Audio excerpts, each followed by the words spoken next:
Hello and welcome back to our study of Peninei Halacha, the teachings of Rav Eliezer Malamed Shlita. We continue our week of learning. Please continue davening for Chayalei Tzvah, Gan Yisrael, Refuah Shlema, Chol B'tzua Yisrael, and a proper burial for those bodies that still require being held by your enemies. We learn each day Lili Nishmas, Seren Daniel Shimon Ben Harav Daron V'Sheli Hashem Yikom Damo. Next chapter, Mitzvot Tfilas Kavana.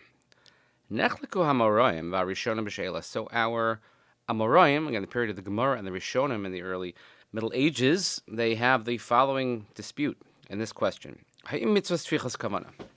Do mitzvahs require specific intent? Kolomar. So what does this mean? Keshatorah tzivasa osanu lasos mitzvah mesuyemes. When the Torah commands us to do a specific mitzvah, ha'im etzem bitzur ha-mitzvah maspik, o shetzorach gam l'chavim eis asiyas ha'shiyah nasis l'shem kiyum mitzvahs haborei. Is just performing the mitzvah, the act of the mitzvah, enough? Or does it also require specific intent that you understand what you're doing, why you're doing it, and to fulfill the commandment of your maker? Halacha nifsach shemitzvahs tzrichas kavana. Halachically speaking, we conclude that mitzvahs do require kavana, they do require intent. B'tam halacha efshel lavar. So in the halachic aspect, we can explain shekashem sheyesh l'adam guf neshama. Just as a person, a human being, has a body and a soul, and without either you wouldn't be able to exist, so the same thing applies to mitzvos. They also have a body and a soul. The body of the mitzvah is the act of the performance of the mitzvah. And when you have the intent that goes along with the performance of the mitzvah, that serves as its soul. Beautiful analogy explaining why mitzvos require intent. Lefichach, Adam hakori b'Torah b'parshas v'eschanan, sheba nichtava parshas Shema. So here's an example. Someone who's leaning, let's say, parshas v'eschanan in Devarim, and it has the parsha of Shema written inside of it. V'hegia zman Keriat Shema. It happens to be the time of saying Shema.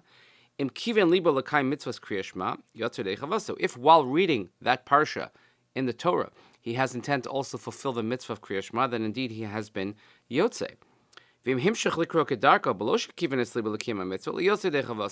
if you just read it to read it, and you're just laning, and you have no intention of fulfilling the mitzvah of Keriat Shema, then you have not exempted your obligation.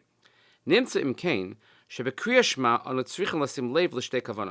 comes out that when it comes to Keriat Shema, we have to pay attention to two specific intents. The first is, the first is that, as with all other mitzvahs, that when I perform this act, I am fulfilling a mitzvah of God. And the second is, is that specific to Keriat Shema, I have to have intent to what the words mean that I am saying. Since the main part of Keriat Shema is to accept the yoke of heaven, therefore we have to pay attention to the meaning of the words that are coming out of our mouths. And we already learned earlier in Halacha Vav, 2 times ago,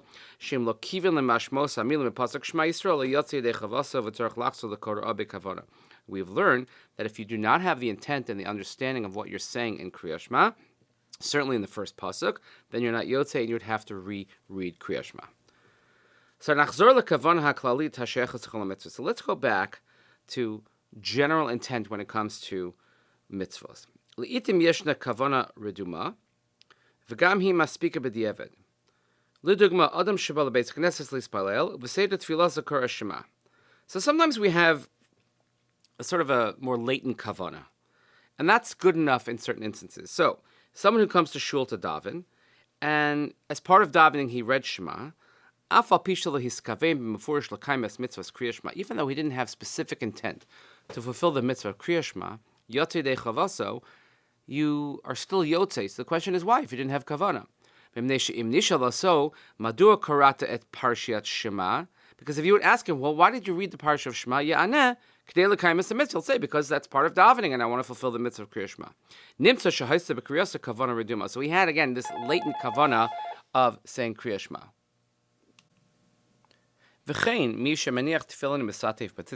Similarly, one who puts on tefillin or puts on a talis or tzitzis, even though he didn't have specific intent for the sake of the mitzvah,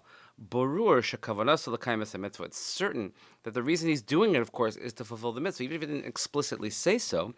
And again, since you have this latent, sort of unexpressed but understood kavana, then you're yotzei. Rabim enam yodim shasiba hamerkazis lekras parshas vayomer kedei lekayim bas mitzvah zchiras yetziv Mitzrayim hamuskaras b'sofa. So many of you don't know that the essential reason for reciting the third chapter of Shema, which we had discussed a while ago, which has to do with tzitzis, but is really to fulfill the mitzvah of remembering the Exodus, which is mentioned at the end of that paragraph. And if you don't know this, then you're not yotzei your obligation. If you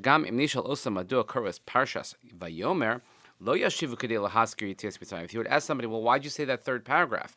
It's unlikely that they will answer, just so I can remember the Exodus. So it comes out that they don't have even this latent or unexplained or this assumed kavana, because you don't really know what it's about. Therefore, we have to teach people out loud that we read the third parsha so that we can understand and remember the mitzvah to remember the Exodus each and every day. That's why I like some of those sidurim that actually have the sidebar, and it tells you what you're doing while you're davening. Oh, remember the Exodus here. So if you have even that little reminder, then that becomes part of your regular routine. So even if you don't specifically say it, but if someone were to ask you, that's the litmus test. Why are you reading this Shema? Oh, to fulfill the mitzvah. Why are you reading the third parak? And if a person would say to remember the Exodus, then you have what the Rav calls Kavana Reduma. It's very, very important. So thank you so much for joining us. Please continue davening for highlights, Yisrael, proper burial for our hostages. Thank you so much for joining us again. We'll see you next time. Have a great day.